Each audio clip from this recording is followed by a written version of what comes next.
Ikhwati fillah yang dimuliakan dan dirahmati Allah Subhanahu wa taala, itu yang pertama. Yang harus selalu diingat adalah untuk apa kita menikah. Yang kedua, ini kaidah umum bahwa segala macam bentuk kebaikan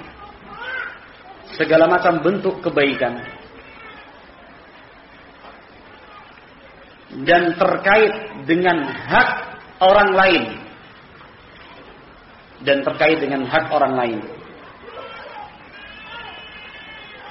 maka keluarga lah yang paling berhak untuk mendapatkannya.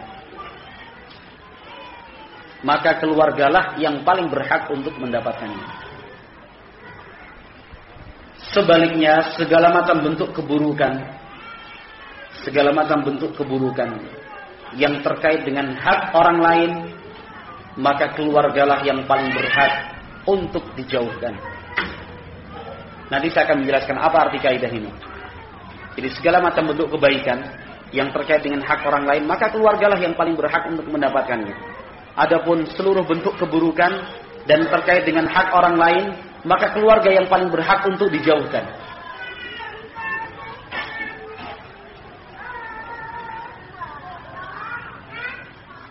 Ikhwati fillah yang dimuliakan Allah Subhanahu wa taala. Ada salah seorang di antara kita di tengah jalan sedang menggunakan kendaraannya, dan ini beberapa kali terjadi. Mengenakan kendaraannya kemudian melanggar orang lain ditabrak. Tidak kenal di kampungnya orang, segala macam. Artinya dia telah berbuat kesalahan, ya. Dia telah berbuat kesalahan dengan menabrak orang. Apa yang biasa kita lakukan kalau dalam keadaan seperti ini? Langsung turun, mohon maaf Pak, rumahnya mana? Perlu saya ganti. Pokoknya sudah, betul-betul merendah. Nah, barakallahu fiikum. Tapi kalau sudah masuk dalam rumah kita sendiri, kita berbuat salah kepada istri dan anak kita.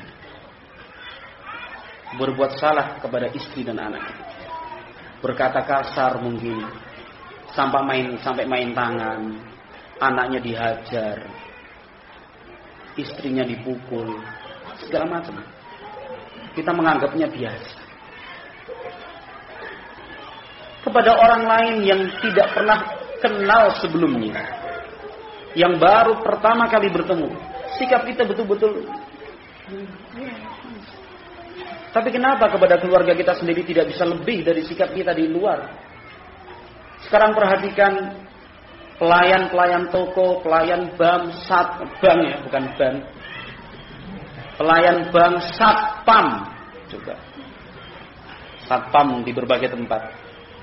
Betapa murahnya senyum mereka kalau kita datang. Terima kasih Pak atas kunjungan Anda, satpam biasanya. Ada yang bisa kami bantu? Yang pelayan wanitanya senyum. Mari Pak, silakan. Ada yang bisa saya bantu? Kepada orang lain. Tapi kenapa mereka yang kehidupannya seperti itu justru rumah tangganya hancur? Artis, kalau sudah di layar tancap, layar sinetron segala macam, aktingnya bukan main. Tapi sekarang penduduk Indonesia yang paling sering bermasalah justru artis. Betul. Justru artis yang pandai bersandiwara. Ini kan orang awam ya, yang kita bicarakan orang awam sekarang. Sekarang kita kembali kepada kaidah tadi. Sudah paham apa arti kaidah tadi? Sudah paham belum? Artinya kalau kita bisa bersikap kepada orang dengan baik, keluarga kita lebih berhak untuk disikapi dengan lebih baik. Kalau kita tidak ingin menyakiti orang lain, keluarga kita yang lebih berhak untuk dijaga agar tidak sakit hati dengan kita. Dalilnya adalah hadis Rasulullah sallallahu alaihi wasallam dari sahabat Anas bin Malik radhiyallahu taala anhu. Hadis Anas bin Malik radhiyallahu taala anhu. Hadis yang sudah kita hafal ya ikhwan. Tapi perlu diingatkan bahwa makna hadis itu sangat luas. Kata Nabi Muhammad alaihi salam, muttafaqun alaih, la yu'minu ahadukum hatta yuhibba li akhihi ma yuhibbu. Belum sempurna iman kalian sebelum mencintai, menginginkan kebaikan untuk orang lain sebagaimana dia menginginkan kebaikan itu untuk dirinya sendiri. Al-Imam An-Nawawi dalam Syarah Sahih Muslim menjelaskan demikian juga mafhum mukhalafahnya. Kalau kita tidak menginginkan keburukan itu kita rasakan, jangan berkeinginan agar keburukan itu menimpa orang lain. Ikhwati fillah yang dimuliakan Allah Subhanahu wa taala. Kaidah kedua tadi kalau kita perhatikan ada dua potong, dua penggal. Yang pertama tentang kebaikan dan terkait dengan hak orang lain, yang kedua keburukan dan terkait dengan hak orang lain. Kalau kita berbicara tentang kebaikan dan terkait dengan hak orang lain, kita diperintahkan untuk mengucapkan salam kepada orang lain. Bukan begitu? Maka istri dan anak-anak kita lebih berhak. Demikian juga suami lebih berhak. Kita diperintahkan untuk mendoakan kebaikan kepada orang lain. Maka istri, anak, dan suami lebih berhak untuk mendapatkan doa kebaikan tersebut. Kita dituntut dan ditekankan untuk berinfak serta bersedekah kebaikan kepada orang lain, kepada kaum muslimin. Maka sedekah untuk istri, anak, dan suami itu lebih berhak. Jadi segala macam bentuk kebaikan itu yang terkait dengan hak orang lain, keluarga lebih berhak. Terlebih dahulu, kebaikan itu berikan kepada keluarga. Berikan kebaikan itu kepada keluarga. Kalau kita bisa bermanis muka dengan pimpinan, apa ada sekarang karyawan ketemu pimpinannya? Enggak, Pak. Enggak mungkin. Pasti, iya Pak, sudah tunduk tangannya gini, kalau perlu dua. Kalau perlu dua. Seandainya tidak masuk kerja, apa yang dia lakukan? Telepon, kirim surat, bahkan ada surat keterangan dokter. Gitu. Besok pas ketemu datang minta maaf lagi, Pak, betul Pak, kemarin saya sakit Pak. Semua cara digunakan agar pimpinannya tidak marah. Iya kan? Maka keluarga pun lebih berhak. Istri, suami, begitu. Istrinya sudah dijanjikan ke villa di Tawangmangu. Jadi segala macam bentuk kebaikan itu yang terkait dengan hak orang lain, keluarga lebih berhak. Terlebih dahulu, kebaikan itu berikan kepada keluarga. Berikan kebaikan itu kepada keluarga.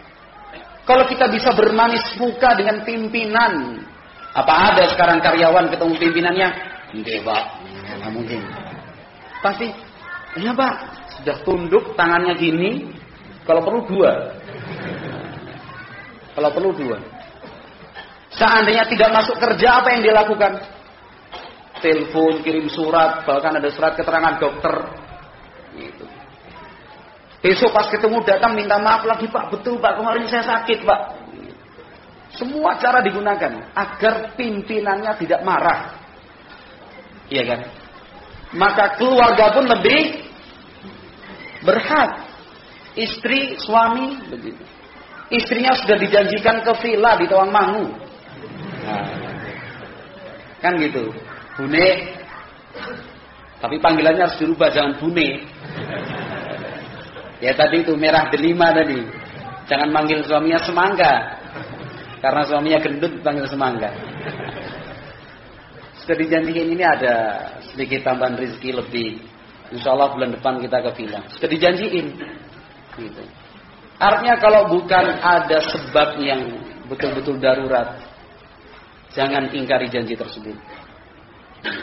Seandainya ada satu hal yang terjadi dan sangat luar biasa yang mengakibatkan acara untuk bersenang-senang itu batal, lakukan lebih dari apa yang dilakukan pegawai itu kepada pimpinannya. Paham nggak? Harus paham. Harus paham, bukan bertanya. Jawabannya bukan ya atau tidak, harus. Harus paham.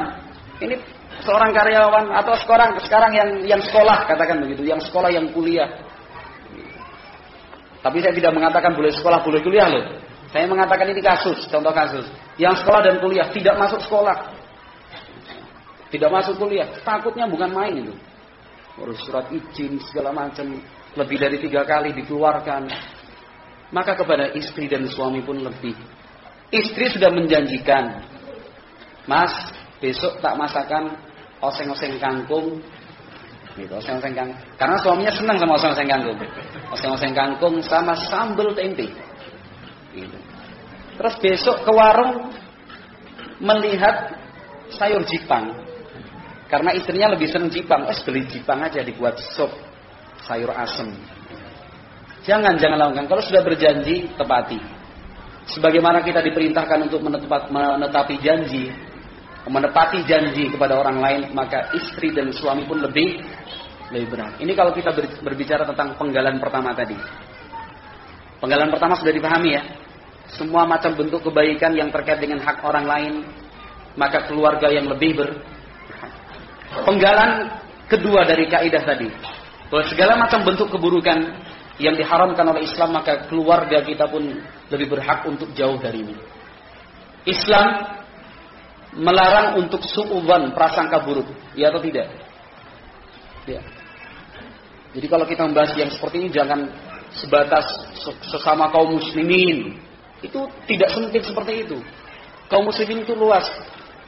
Suami dan istri, murid dan guru, teman dengan teman yang lain, anak dengan orang tua,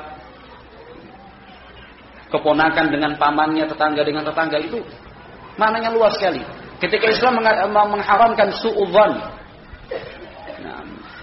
iyyakum wadh-dhann fa inna adh-dhanna akdzabul hadits.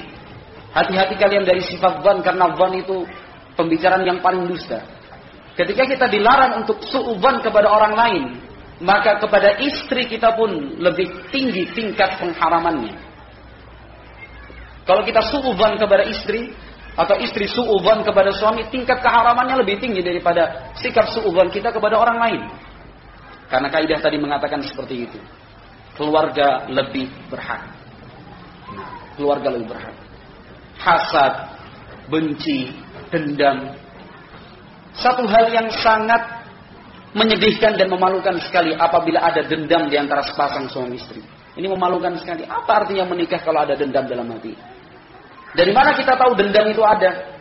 Kalau ada timbul masalah, selalu diungkit lagi masalah yang sebelumnya.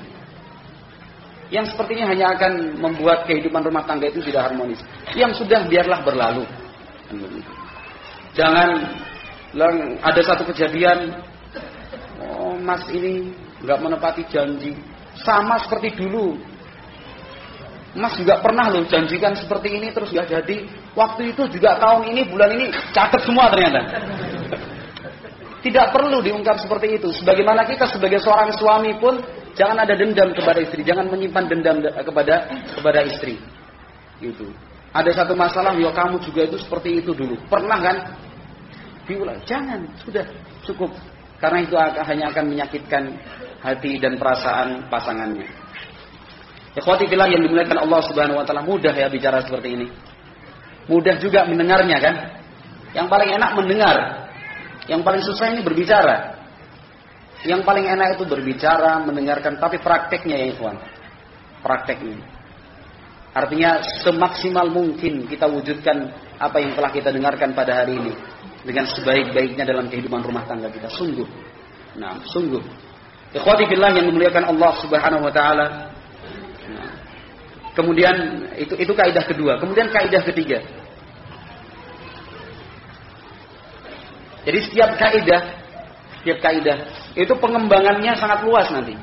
Marilah kita sama-sama mengembangkan. Artinya begini, kalau kita membahas, mendengar, membaca satu hal kebaikan yang terkait dengan hak orang lain, maka yang pertama kali kita bayangkan adalah pasangan kita. Pasangan kita. Oh, ini yang paling berhak istri, yang paling berhak adalah suami. Berkata dengan lembut, hikmah dalam berdakwah, bertemu dengan masyarakat begini, istri pun lebih berhak. Suami pun demikian.